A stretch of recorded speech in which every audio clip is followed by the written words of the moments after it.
Hi, everybody. Welcome again. My privilege to give this annual address on this beautiful 80-degree October day.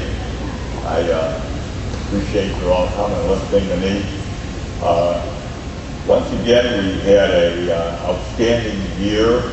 The Smalley's done very well, and as is our tradition, we're going to have bonuses again.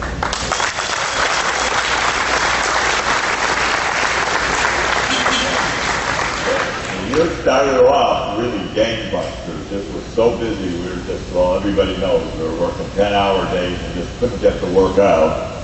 And towards mid-year, it kind of petered off a little bit and leveled off to kind of an equilibrium. All in all, it's pretty good. And I'm thinking next year is going to be equal. I mean, that's my prediction. No matter who becomes in office, I think there's a lot of uncertainty right now, waiting with the election to see what happens. And as soon as that's over, people are going to start putting their orders in, and I think everything's going to get good. People, you wonder where the stuff goes. I know that's, whenever I've worked on these things myself, I always wonder where the stuff goes. And I was just kind of fiddling the other day. My gosh, the mag light had, 12 or 14 Smalley rings in a single mag light. And you look up the WEMAC kit, you get into an airplane, turn on the airplane, that's a Smalley steel ring in there. Front wheel of your brakes is probably a Smalley steel ring. And just everywhere you look, electrical connectors, wheel bearings on your car, and I know they use them in transmissions of cars all over. So you wonder, well, where's the business going to come from? And certainly every day on the way to work, I wonder who is going to write a purchase order with a Smalley steel ring, but somehow at the end of the day, it's there. I used to feel that we were lucky. I said, well, gee, Smalley is a lucky company to have all this. And then it became apparent to me that luck doesn't continue, and we're not just lucky. We are lucky. I mean, certainly we're lucky, but it's more than luck. It's that we're doing things right. We hire the right people. We have the right machinery. We have the right combination. We just seem to know how to get things right here at Smalley. And all that comes around and turns into the success that you see here in this operation. It's the reason that we're able to, maintain a pretty nice growing operation. It gives you job security. It gives you additional money. It gives you bonuses. It gives you all these things. I think that, when I look around me, I'm so proud to be on this team and have these people that I work with. Everybody I talk to, every department I walk into and look at, every machine I see going, every sales call I listen into, it's just always amazing for me the way the professionalism and just how well we do things in this place. One of the biggest contributors to our sales growth has been our international sales. That's been true for the last couple of years, but probably more so last year than ever before. And every week I look at our new sales and I see the names, and I can't believe the places they're from China, from India, from Arabia, from South America, Puerto Rico, Canada, from Russia. I mean, just all over the world, we're getting these orders. And the reason we're getting them is because we're supplying the product, we're fulfilling a need, and that's where they're coming from. The other thing I want to mention is the way this money is taxed. When you've been listening to all this political rhetoric, you've been hearing about all these taxing the millionaires and taxing the rich. Well, what most of these companies are typical of us, and we earn our money, our salary we're sub-S corporation, a subchapter S corporation, which means that we're taxed as individuals. So the profits of the company are taxed, and certainly they are millions and millions of dollars of profits.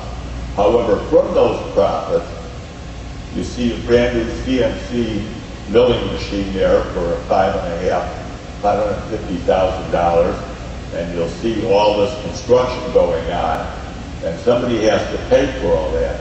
And even the bonuses that you're getting comes out of these profits. So the money that we're being taxed is the money that we're using for these improvements.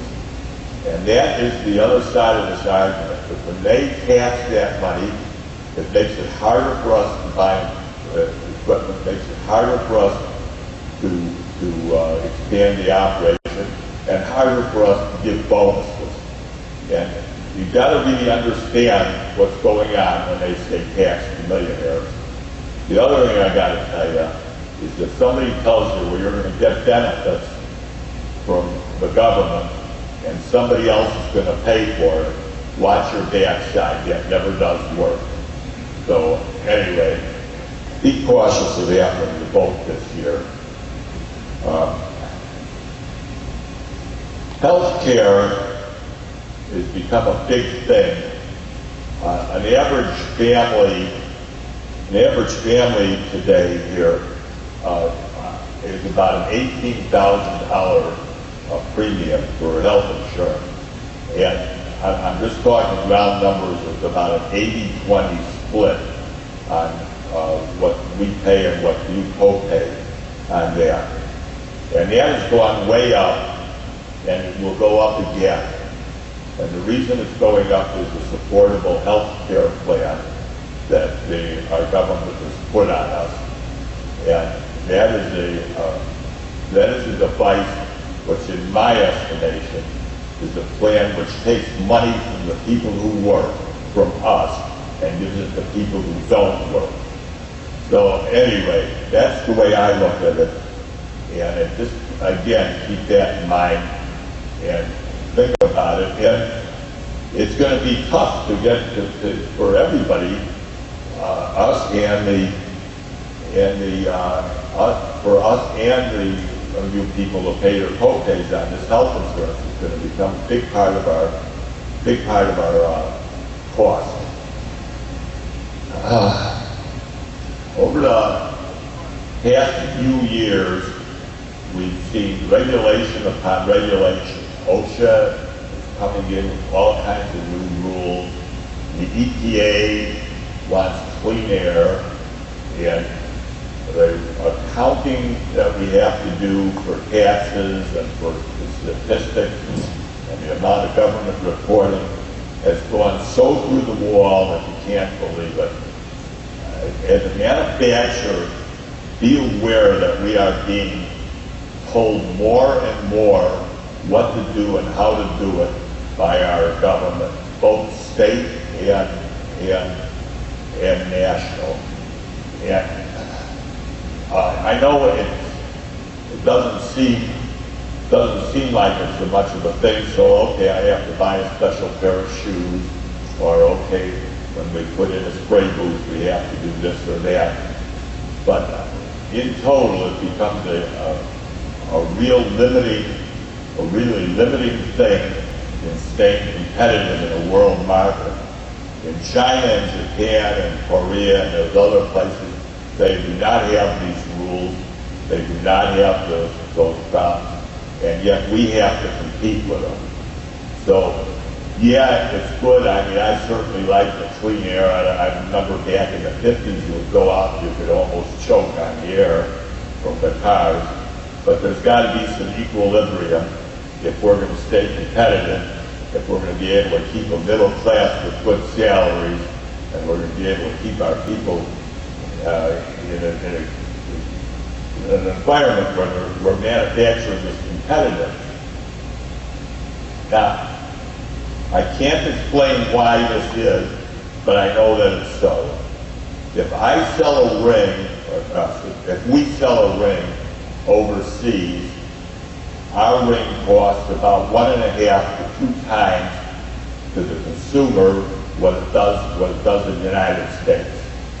And yet, there's those Japanese machines that we buy and bring here, which cost more in Japan than they do here. When you go to the store and you look at the Chinese imports and you say, how can they make that for those few dollars and sell it here? It seems impossible to me when I look at it. How can you manufacture something at that price? We're not on a level playing field in this country. Our government is not standing up for us. We're not being represented correctly, and as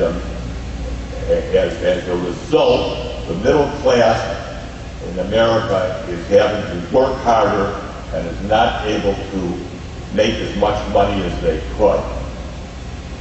And we need to get our politics better before we can manufacturing used to be to me was making good machinery and coming up with clever ideas to make the stuff. But today it's not that anymore. It's playing a game with the government, and it's trying to buy material at a low cost and sell our stuff make it at a reasonable cost so we can be competitive. The elections are coming up this year in November, and I think it's pretty important that you know how I feel and about how most people feel who are working people about this election coming up. We want to get rid of some of the socialism, be able to have our businesses more competitive. And anyway, I want to just leave you with that thought. I want to again thank you for listening to me. I've enjoyed this address year after year. I don't know how many more I got left in me, but I'm sure I'm going to try. And thank you very much. Bye.